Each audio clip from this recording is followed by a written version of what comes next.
Defender la propiedad intelectual fue para mí una experiencia estupenda los 2 años y pico que pasé en este trabajo, y la verdad es que aprendí muchísimas cosas y además sentí que hacía algo moralmente muy relevante. Creo que la defensa de la propiedad intelectual es uno de los graves problemas de la cultura universal y especialmente española.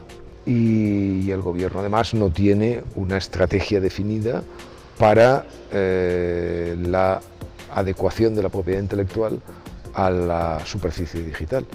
Evidentemente no le vamos a pedir al gobierno que resuelva las cosas que las empresas, las industrias ni los creadores han podido hasta ahora resolver. No es un problema sencillo, pero sí lo que le podemos pedir al gobierno es que no empeore las cosas, y cuando efectivamente la ley no impera en un territorio, pues se produce eso. El western, la mafia, etcétera, etcétera, lo que estamos viendo que está sucediendo en la red. La red no puede ser un territorio ajeno al Estado de Derecho, porque está formado por ciudadanos exactamente igual que los que operan en un mundo estrictamente analógico, ¿no?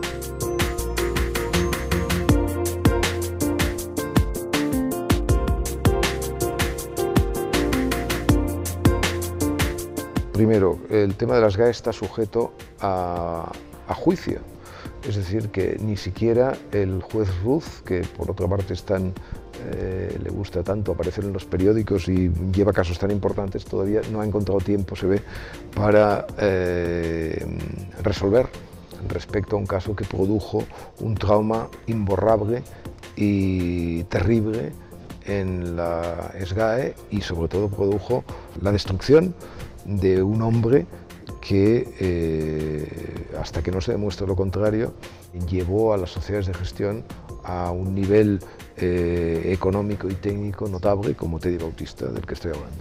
Por lo tanto, Teddy Bautista es una persona que, hasta que no se demuestre lo contrario, es inocente de todo lo que se le acusa, y es una vergüenza que este hombre primero haya sido destruido y luego se tenga que demostrar exactamente por qué ha sido destruido, ¿no?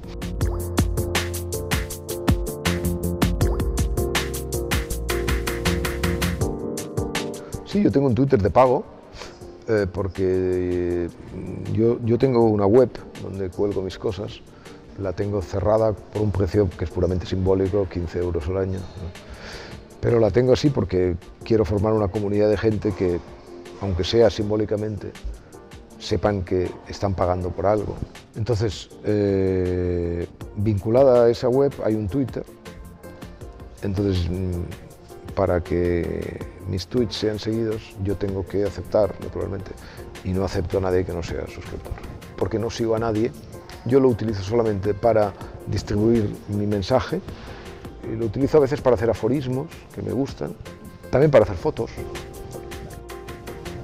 pero no lo utilizo como... Twitter para mí no es un medio de comunicación.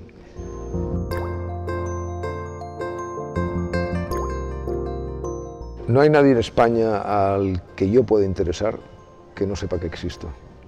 Entre otras cosas porque yo escribo en un periódico, sabe usted, que vende muchos miles de ejemplares. No soy un periodista aislado, gozo del apoyo de un periódico muy importante, y me parece que todos haríamos bien en no confundir la espuma de los followers con la realidad de las lecturas. Yo lo que quiero son lectores, no usuarios, ¿no?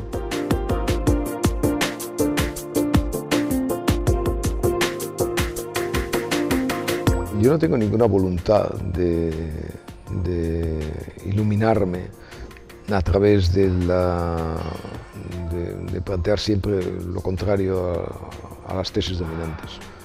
Yo tengo mi manera de ver la vida. Y naturalmente yo me equivoco en muchas cosas.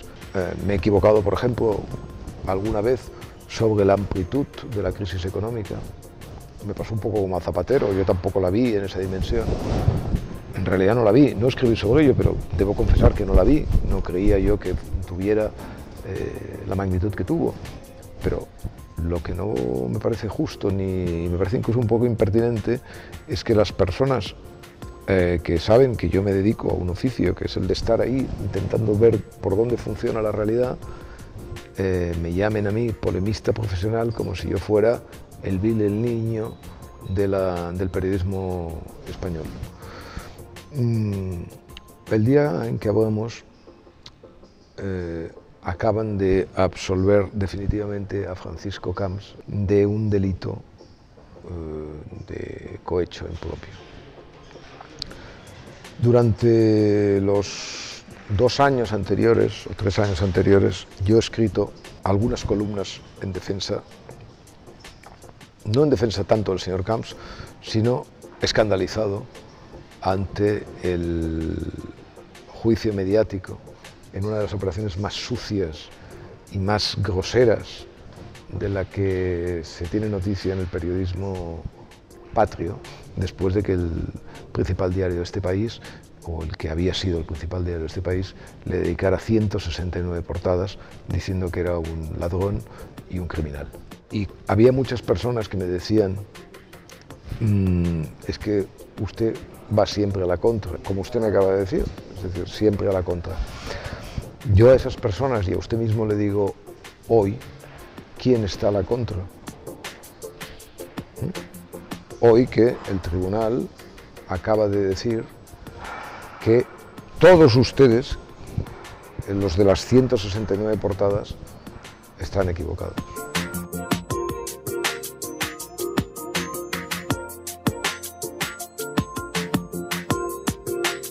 Me invitan muchas veces a ir a esas tertulias a la televisión, pero de momento digo que no, porque puedo vivir con lo que gano, pero no sé si va a poder ser durante mucho tiempo, porque cada vez gano menos. Entonces, si tengo que ir, iré por dinero. Si me pagan, bien, iré, porque tampoco me parece un trabajo vergonzoso. A mí me parece que lo que es vergonzoso son las tonterías que uno puede decir.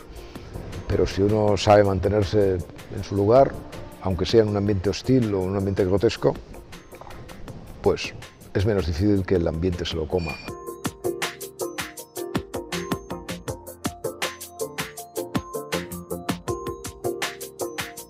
El problema de España y Cataluña y el problema de la España-Cataluña, el País Vasco, es un problema que no se va a solucionar y por lo tanto que va a dejar de ser problema muy pronto, porque no tiene solución.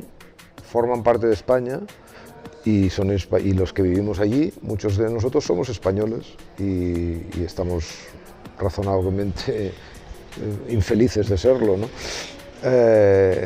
Por lo tanto, hay que acostumbrarse a vivir con ello, como los noruegos están acostumbrados a vivir a 24 grados bajo cero la mitad del año, y entonces pedirle, eso sí, a los gobiernos respectivos que sean consecuentes. Si ellos creen firmemente en la necesidad de que España siga siendo el Estado que es, apliquen las medidas, no se dejen chantajear por los nacionalistas cuando necesiten sus votos, etcétera, etcétera. La mejor defensa contra la deriva de Mas es el propio Mas, un líder de 4ª categoría que durante la campaña electoral llegó a adquirir ribetes de auténtico demente, ¿no?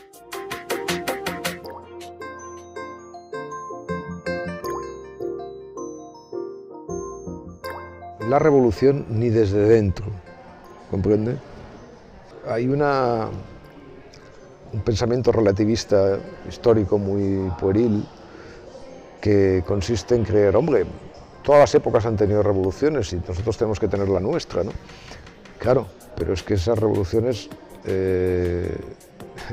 lo fueron contra sistemas que nada tienen que ver con el sistema democrático. O sea, me parece una inmoralidad profunda el comparar el Estado monárquico estamental con la democracia burguesa, ¿no?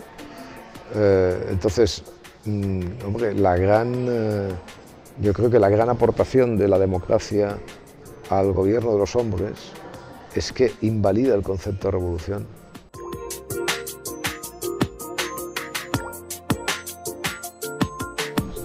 Tampoco el ciudadano de a pie tampoco es una expresión que me acabe de gustar, es una expresión algo franquista.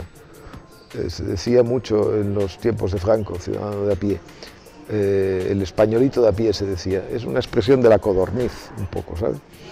Y los ciudadanos, si no se sienten representados, hacen lo que justamente nosotros hicimos en su momento, que es llamar a la sociedad a la fundación de un partido político. La sociedad recogió el guante y lo montó. La renovación de la democracia española que UPyD y Ciudadanos plantean, a mí me parece sólida y necesaria. Lo único que falta es que cuaje finalmente una gran alternativa de esos dos partidos para España, y la verdad es que yo me siento muy orgulloso de haber contribuido a ese movimiento con el llamamiento que hicimos 15 profesionales catalanes para la fundación de ese partido, ¿no?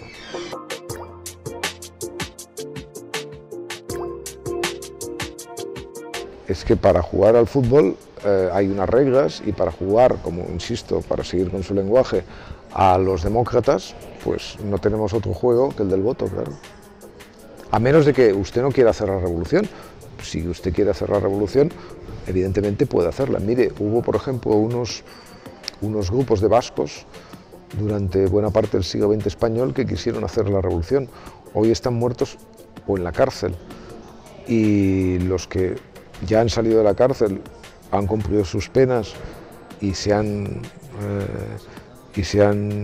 más o menos reinsertado. Algunos de ellos ocupan incluso cargos políticos.